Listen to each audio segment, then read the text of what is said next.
So when I did Dance Marathon and I had my fundraising page, I had reward tiers, and one of them was that if you donated the amount of money, I would have to make a YouTube video on the topic of your choosing, and I would have to shout you out in said video.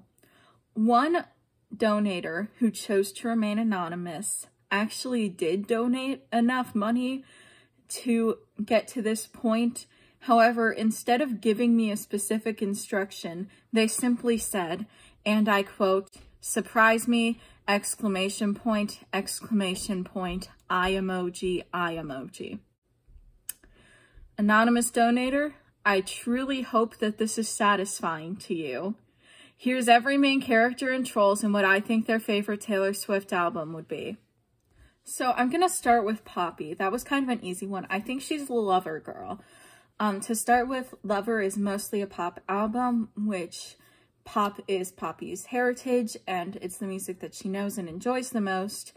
Also, the aesthetic of Lover, it's very colorful and glittery, which I think gels pretty nicely with who Poppy is as a person. There are a lot of really happy love songs that I think she would enjoy from this album.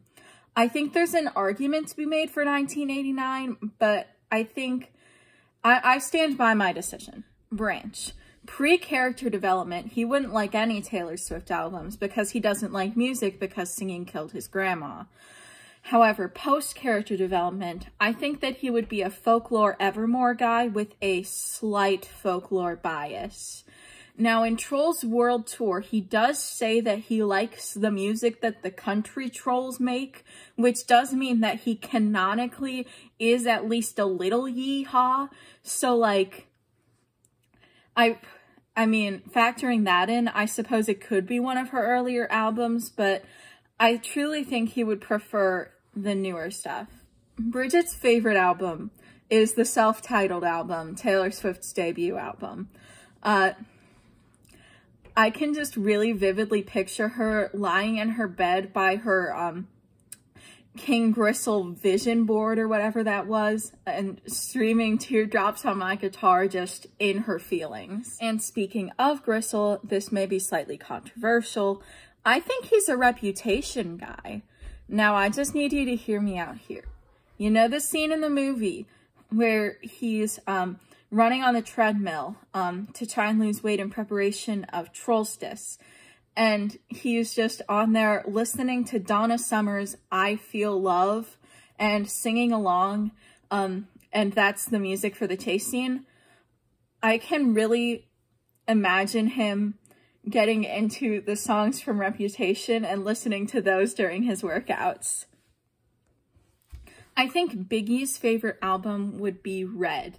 It has a really nice mix of upbeat pop songs that he would enjoy dancing to and more emotional songs that would help him get in his feelings. He would also tell people that Mr. Dinkles' favorite album is Red as well, and that they love listening to it together. Since Mr. Dinkles cannot effectively communicate with the trolls to convey otherwise, but his favorite album is actually Evermore. Guy Diamond, 1989.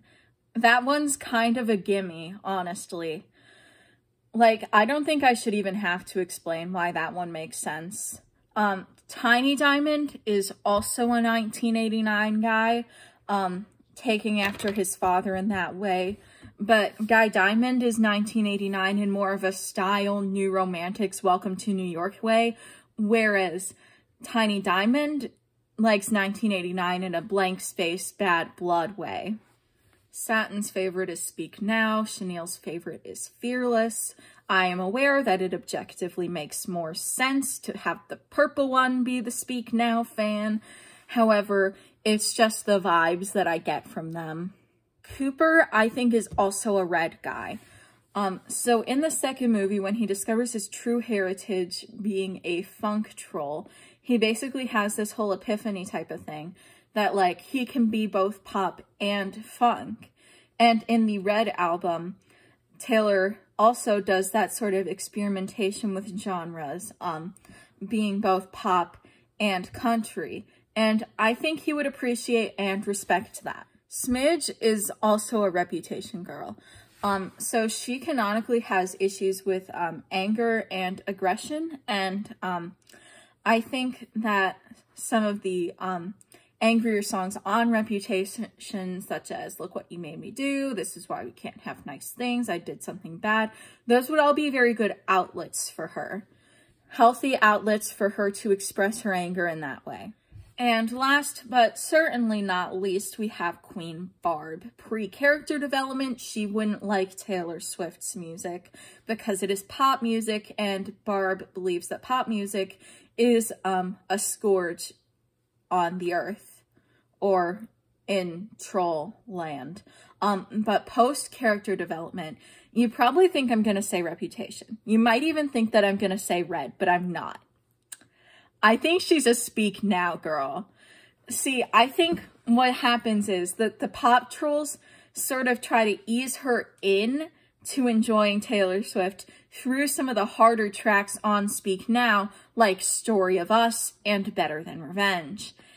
And then she sort of listens to the rest of the album, and even though it's sonically not exactly like that, comes to appreciate it for what it is. So yeah, that concludes my video. Thank you for coming to my TED Talk. Anonymous donator, whoever you are, if you're watching this, if you even remember that this was a thing, thank you for donating your money to help children in need. I'm sorry that it resulted in this.